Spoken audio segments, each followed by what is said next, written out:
এই যে পুজোর সময় বলতে হয় কোষাকুষিটা দেখতে অত ছোট জিনিস, কিন্তু ওর মধ্যে কি থাকে জানেন? পঞ্চতীর্থকে আবাহন করা হয় ওই কোষাকুষিটার মধ্যে।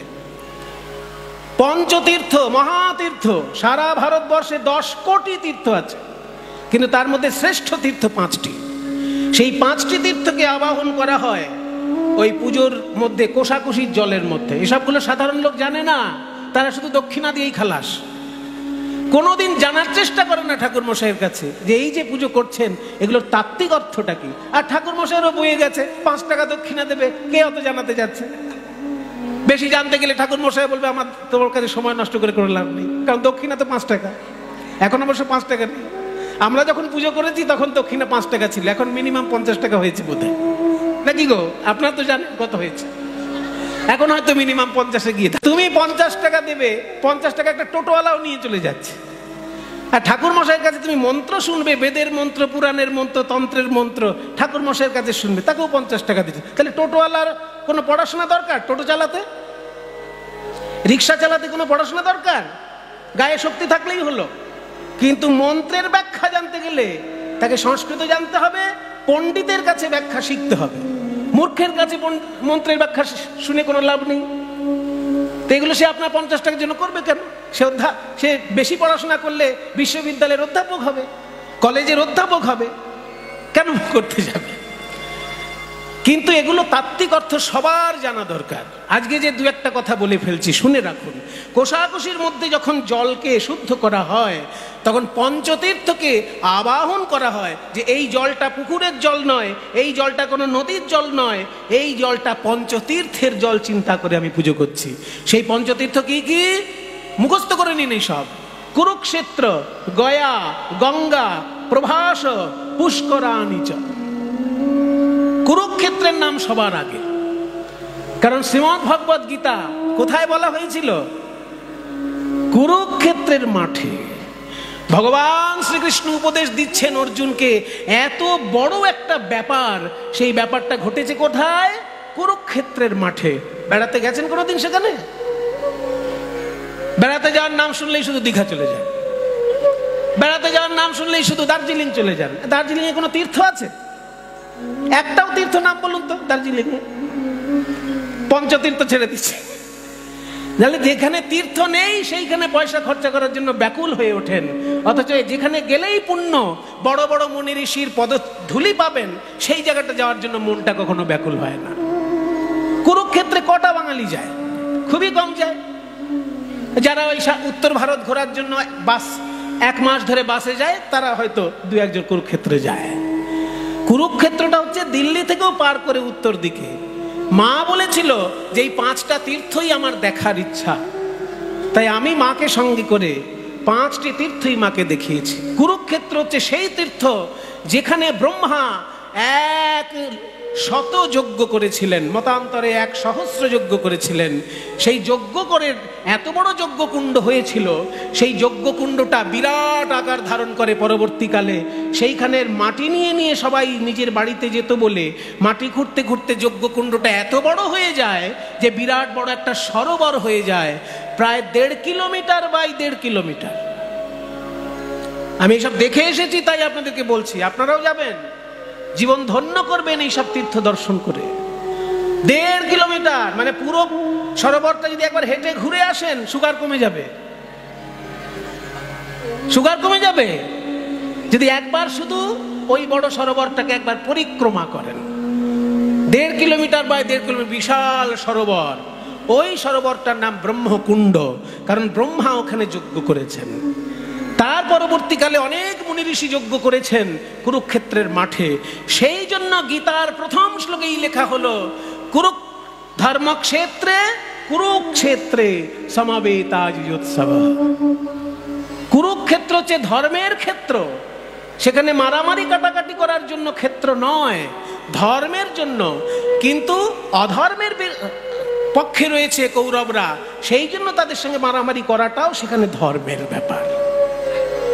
অধর্মের পক্ষে যারা থাকবে তাদের বিরুদ্ধে লড়াই করাটাও একটা ধর্ম। তাই ধর্মের ক্ষেত্রে এই যুদ্ধ হয়েছিল। তাহলে 5টা তীর্থের মধ্যে প্রথম হচ্ছে কুরুক্ষেত্র, তারপর হচ্ছে গয়া, গঙ্গা। এবার গঙ্গা তো শুরু হয়েছে হিমালয়ে আর শেষ হয়েছে বঙ্গোপসাগরে, তাহলে তীর্থ কোনটা ধরবেন? গোটাটাই তো গঙ্গা। তাহলে গঙ্গার জন্য স্পেশাল তীর্থ কোন জায়গায়? দুটো জায়গায়। একটা হচ্ছে যেটা সবাই জানেন আপনারা, হর তীর্থ বারবার, সব তীর্থ বারবার, তারপর গঙ্গা সাগর একবার। এটা আপনাদের সবার জানা যে সব তীর্থ বারবার হলে যা পুণ্য, গঙ্গা সাগরে একবার যেতে পারলেই সেই পুণ্য। সেই জন্য বলছে হর তীর্থ বারবার, গঙ্গা সাগর একবার। তাহলে গঙ্গা সাগরটার ব্যাপারে আপনারা সবাই জানেন, কিন্তু আরেকটি জায়গায় গঙ্গাকে অতি পবিত্র ধরা হয়, সেটা হচ্ছে কনখলে গঙ্গা পুণ্যা কুরুক্ষেত্রে সরস্বতী। কনখল, যেখানে সতী দেহত্যাগ করেছিলেন, দক্ষযজ্ঞ হয়েছিল যেখানে, হরিদ্বার হরিদ্বার হরিদ্বার ঋষিকেশের ওই এলাকাটাই কনখল বলে একটা জায়গা আছে। ওই কনখল যেহেতু সতীর বাপের বাড়ি, দক্ষ রাজার বাড়ি ছিল ওখানে, ওই জন্য ওইখান থেকে যখন গঙ্গা বয়ে আসছে সব থেকে পবিত্র ধরা হয় গঙ্গাকে ওইখানে। ওই জন্য শাস্ত্র বলছে কনখলে গঙ্গা পুণ্যা।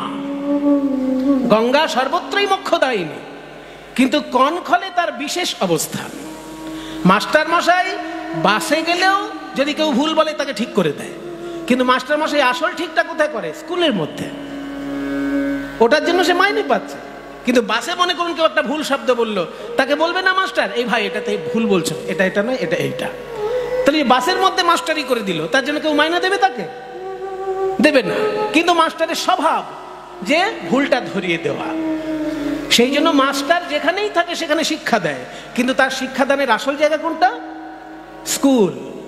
ঠিক তেমনি গঙ্গা জল যেখানেই বয়ে চলেছে সেখানেই পবিত্র করে চলেছে, আমাদেরকে মুক্তি দান করে চলেছে, কিন্তু তার আসল অবস্থানটা ধরা হয় কনখলে। সেই জন্য হরিদ্বার মাকে নিয়ে গেছিলাম। তাহলে কনখলে গঙ্গা পুণ্যা, কুরুক্ষেত্র গয়া গঙ্গা, আর প্রভাস পুষ্করাণিচ, এই পাঁচটা হচ্ছে মহাতীর্থ। মুখস্থ রাখবেন এগুলো, জীবনে একবার অন্তত এই পাঁচটি জায়গায় প্রণাম করে স্নান করে আসবেন। কুরুক্ষেত্র 1 নম্বর, 2 নম্বর গয়া, 3 নম্বর গঙ্গা অর্থাৎ হরিদ্বার, হরিদ্বারের গঙ্গা, 4 নম্বর প্রভাস, 5 নম্বর পুষ্কর রাজস্থানে, পুষ্কর তীর্থ। পুষ্কর তীর্থ বিখ্যাত কেন? ব্রহ্মার একমাত্র মন্দির ওখানে। সারা ভারতে আপনি শিবের মন্দির প্রচুর পাবেন, কৃষ্ণ মন্দির প্রচুর পাবেন, কিন্তু ব্রহ্মার মন্দির সব জায়গায় পাবেন না। ওখানে ব্রহ্মা বিশেষ করে অবস্থান করছেন, তাই ব্রহ্মার মন্দির আছে ওই পুষ্করে। আর পুষ্কর শব্দের অর্থ হচ্ছে পদ্ম ফুল। পুষ্কর মানে পদ্ম ফুল। ব্রহ্মা যেহেতু পদ্ম ফুলে অবস্থান করেন, ওই জন্য পদ্মযোনি ব্রহ্মা বলা হয়। ওই জন্য পুষ্কর তীর্থটাও ব্রহ্মার তীর্থ। ওইখানে সরস্বতী নদী প্রবাহিত হতো এককালে, এখন সরস্বতী নদীটা পাওয়া যায় না, তার জলটা একটা বড় জলাশয় সেখানে আছে সরস্বতী নদীর অংশ হিসাবে। এবার পুষ্কর তীর্থটা যেহেতু খুব বিখ্যাত ছিল, ওই জন্য তার পাশাপাশি মুসলমান সম্প্রদায় থেকে এক সাধু এসে বিরাট বড় আশ্রম বানিয়েছিল, সেইটাকে নাম হচ্ছে আজমির শরীফ। দেখবেন যেখানে যেখানে হিন্দুর বড় বড় মন্দির, সেখানেই মুসলমানরা এসে হয় মন্দিরটাকে ভেঙে মসজিদ বানিয়েছে, আর তা নাহলে মন্দিরটার পাশে কোনো একটা এমন বড় আশ্রম করেছে যাতে লোকেরা সেইখানে এসে দীক্ষা টিক্ষা নিয়ে রাতারাতি ধর্মান্তরিত হতে পারে। এটা হয়েছে মোগল যুগে, হয়েছে, করার কিছু নেই। ইতিহাসকে তো আমরা ভুলে যেতে পারি না। তাই ব্রহ্মার মহাতীর্থ হচ্ছে পুষ্কর, সেইটাকে ক্ষতিগ্রস্ত করার জন্য তারই পাশে আজমির শরীফ আছে। কিন্তু হিন্দুরা হিংস্র নয়, সেই জন্য তারা পুষ্কর তীর্থে ব্রহ্মার মন্দিরে পুজো করেই আজমির শরীফে নমস্কার করতে আসে। আজমির শরীফে মুসলমান যেমন শ্রদ্ধা জানায়, হিন্দুরাও শ্রদ্ধা জানায়। আজমির শরীফে লক্ষ লক্ষ হিন্দু গিয়ে প্রণাম করে। তাহলে একই জায়গায় আপনারা দেখতে পাবেন কাছাকাছি পুষ্কর তীর্থ এবং আজমির শরীফ। আমরা গেছি, আমি পুষ্কর তীর্থে মাকে নিয়ে প্রণাম করেছি, আজমির শরীফেও প্রণাম করেছি। কারণ সাধু তো ইসলাম ধর্মের হলোই বা, সেও তো একটা সাধু। সে মনে করে তার ধর্মই শ্রেষ্ঠ, এবার আমি মনে করি আমার ধর্ম শ্রেষ্ঠ, সে তো তার ধর্মে শ্রেষ্ঠ মনে করতেই পারে। সে কাজেই সেখানে হিন্দু মুসলমান সবাই গিয়ে শ্রদ্ধা জানায় আজমির শরীফ। ওই আজমির শরীফের পাশেই হচ্ছে পুষ্কর তীর্থ, মহা 5টি তীর্থের শ্রেষ্ঠ 5টি তীর্থের মধ্যে একটি তীর্থ। কাজে কুরুক্ষেত্র, পুষ্কর, গয়া, হরিদ্বার, আর কি বাকি থাকলো? প্রভাস তীর্থ। প্রভাস তীর্থটা হচ্ছে গুজরাটে, সমুদ্রের ধারে। দ্বাদশ জ্যোতির্লিঙ্গের মধ্যে প্রথম জ্যোতির্লিঙ্গ হচ্ছে সোমনাথ। সেই সোমনাথ মন্দিরের 1/2 কিলোমিটার সামনেই মহাতীর্থ প্রভাস তীর্থ। তো সেইখানেও এই পঞ্চতীর্থের মধ্যে এক তীর্থ। কাজে আপনার সারা জীবনের যত অর্থ উপার্জন করছেন করুন, বিদেশ বেড়াতে যান, সুইজারল্যান্ডে গিয়ে হানিমুন করে আসুন, তাতে ক্ষতি নেই। কিন্তু সত্যিকারের পুণ্য যদি জীবনে লাভ করতে চান, এই ভারতবর্ষের 5টি মহাতীর্থে অবশ্যই স্নান এবং প্রণাম দুটো করবেন। তাই মায়ের ইচ্ছা পূর্ণ করা, বাবার ইচ্ছা পূর্ণ করা ঈশ্বর উপাসনার সমতুল্য, এটা প্রমাণ দিয়েছেন চৈতন্য মহাপ্রভু নিজে। কার কাছে? গোপাল ভট্টের কাছে। গোপাল ভট্টকে তপন মিশ্রের ছেলে, যে তপন মিশ্রকে মহাপ্রভু প্রথম হরে কৃষ্ণ মহামন্ত্র উপদেশ দিয়েছে। সেই তপন মিশ্র যখন ছোটবেলায় মহাপ্রভুর পদসেবা করেছিল, সেই সময় তার ইচ্ছা হয়েছিল আমি মহাপ্রভুর সঙ্গে জীবন কাটাবো। তাই বৃদ্ধ পিতামাতাকে ত্যাগ করে রঘুনাথ ভট্ট এসেছিল মহাপ্রভুর কাছে বাবাজি হওয়ার জন্য।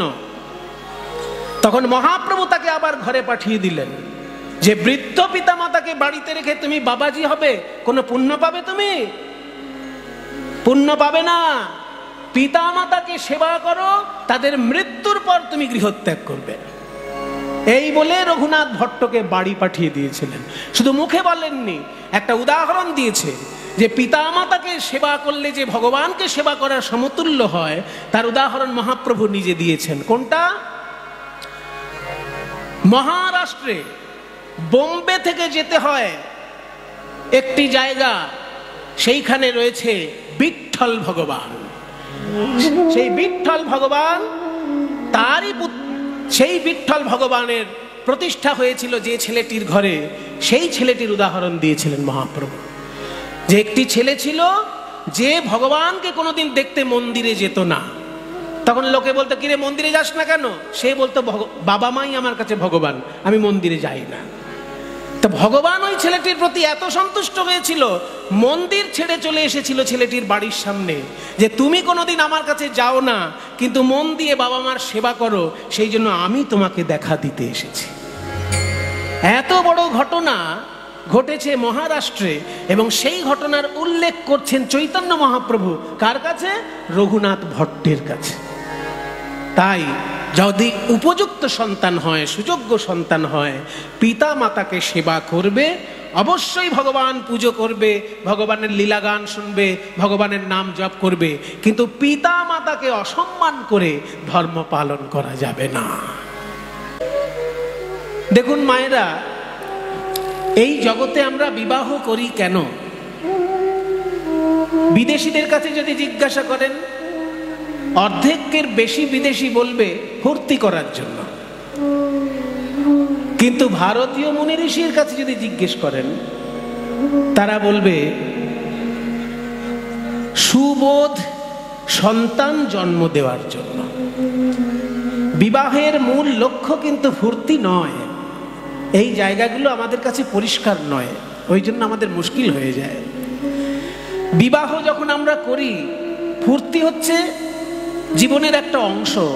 ফুর্তি তো থাকতেই হবে, ফুর্তি না থাকলে মানুষ কাজে উৎসাহ পায় না, আনন্দ না থাকলে মানুষ তো কাজে উৎসাহ পায় না। সেই জন্য শারীরিক মিলনের আনন্দ সেটা জগতে লাভ করতেই হয়, কিন্তু সেটা লক্ষ্য নিয়ে বিবাহ নয়। ওই জন্য মানুষ বিয়ের সময় যে মেয়েটির সঙ্গে বিয়ে হবে তার পরিবারের খবর নেয়, যে তার পরিবারের লোকজন কেমন, তার ব্যাকগ্রাউন্ড কেমন, আমাদের পরিবারের সংস্কার কেমন, আমাদের সংস্কারটা আমাদের পরবর্তী প্রজন্মে ঠিক ঠিক বয়ে নিয়ে যেতে পারবে তো, এই সব লক্ষ্য করে মানুষের বিবাহ স্থির হয়। তাই উপযুক্ত সন্তান পৃথিবীতে দান করার জন্য বিবাহ, আর তা যদি না হয় তাহলে ফুর্তি করার জন্য কিন্তু বিবাহ ছাড়াও অনেক রকমের উপায় এই বাজারে খোলা আছে। বাজারে দোকানে সব কিছুই কিনতে পাওয়া যায়, পয়সা থাকলে ফুর্তিও কিনতে পাওয়া যায়, কিন্তু পয়সা থাকলেই সুসন্তান পাওয়া যায় না। সুসন্তান পেতে গেলে উপযুক্ত পিতামাতা হতে হবে, পিতামাতা সু হতে হবে, সমাজটাও সু হতে হবে। ছেলেকে জন্ম দিয়ে রাস্তায় ছেড়ে দিলাম, এবার যাদের কাছে ছেলে শিক্ষা পেল তারা যদি খারাপ লোক হয় তাহলেও কিন্তু ছেলেটি সুসন্তান হতে পারবে না। কাজেই সুসন্তান হতে গেলে অনেকগুলো দিক দেখতে হবে, নিজে সু কিনা, আমি ভালো কিনা, আমার সহধর্মিণী ভালো কিনা, যে সমাজে আমি বাস করছি সেই সমাজটি ভালো কিনা, যে বিদ্যালয়ে পাঠাচ্ছি সেই বিদ্যালয়টি ভালো কিনা, সমস্ত দিকে খেয়াল রাখতে হবে। যে বন্ধুদের সঙ্গে ছেলে মেয়েকে মিশতে দিচ্ছি তারা ভালো কিনা, সমস্ত দিকটা যদি ভালো থাকে তবে দেখবেন একটা ছেলে ভালো হতে পারে।